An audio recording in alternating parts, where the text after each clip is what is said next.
Today's story is The True Story of the Three Little Pigs by A. Wolfe, as told to John, illustrated by Lane Smith.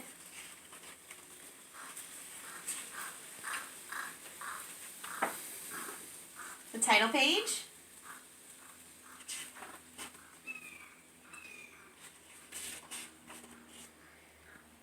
Everybody knows the story of the Three Little Pigs, or at least they think they do. But I'll let you in on a little secret. Nobody knows the real story, because nobody has ever heard my side of the story. I'm the wolf, Alexander T. Wolfe. You can call me Al. I don't know how this whole big bad wolf thing got started, but it's all wrong. Maybe it's because of our diet. Hey, it's not my fault wolves eat cute little animals like bunnies and sheep and pigs. That's just the way we are. If cheeseburgers were cute, folks would probably think you were a big bad wolf too. But like I was saying, the whole big bad wolf thing is all wrong. The real story is about a sneeze and a cup of sugar. This is the real story. Way back in Once Upon a Time, I was making a birthday cake for my dear old granny. I had a terrible sneezing cold. I ran out of sugar. So I walked down the street to ask my neighbor for a cup of sugar. Now, this neighbor was a pig, and he wasn't too bright either. He had built his whole house out of straw. Can you believe it? I mean, who in his right mind would build a house of straw? So, of course, the minute I knocked on the door, it fell right in. I didn't want to just walk into someone else's house, so I called, little pig, are you in? No answer. I was just about to go home without the cup of sugar for my dear old granny's birthday cake. That's when my nose started to itch. I felt a sneeze coming on. Well, I huffed and I snuffed. And I sneezed a great sneeze. And you know what? The whole darn straw house fell down.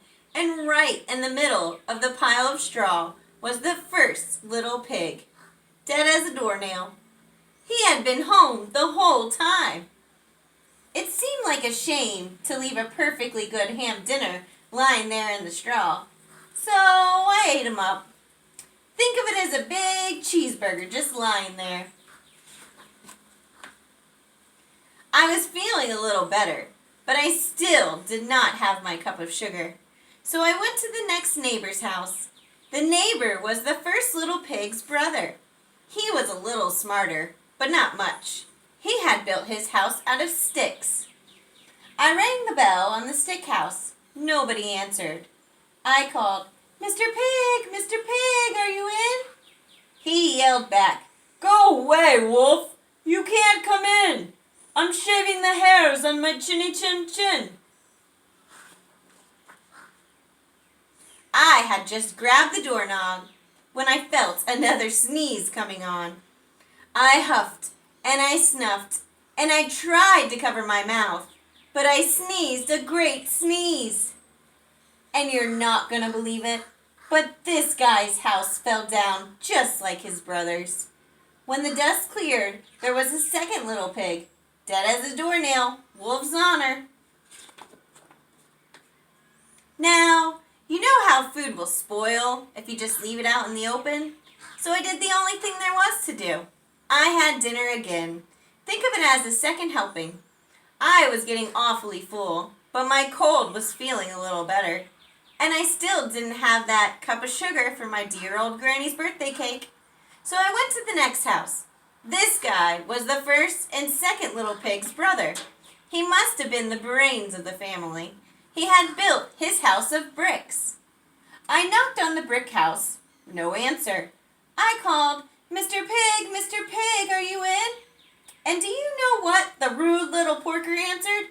"Get out of here, Wolf! Don't bother me again!" Talk about impolite! He probably had a whole sack full of sugar, and he didn't want to give me even one little cup for my dear, sweet, old Granny's birthday cake. What a pig! I was just about to go home and maybe make a nice birthday card instead of a cake when I felt my cold coming on. I huffed and I snuffed and I sneezed once again. Then the third little pig yelled, "And your old granny can sit on a pin." Now, I'm usually a pretty calm fellow, but when somebody talks about my granny like that, I go a little crazy. When the cops drove up, of course I was trying to break this pig's door, and the whole time I was huffing and puffing and sneezing and making a real scene. The rest, as they say it, is history. The news reporters found out about the 2 pigs I had for dinner. They figured a sick guy going to borrow a cup of sugar didn't sound very exciting. So they jazzed up the story a little with all of that huff and puff and blow your house down. And they made me a big bad wolf. That's it. The real story. I was framed. But maybe you could loan me a cup of sugar?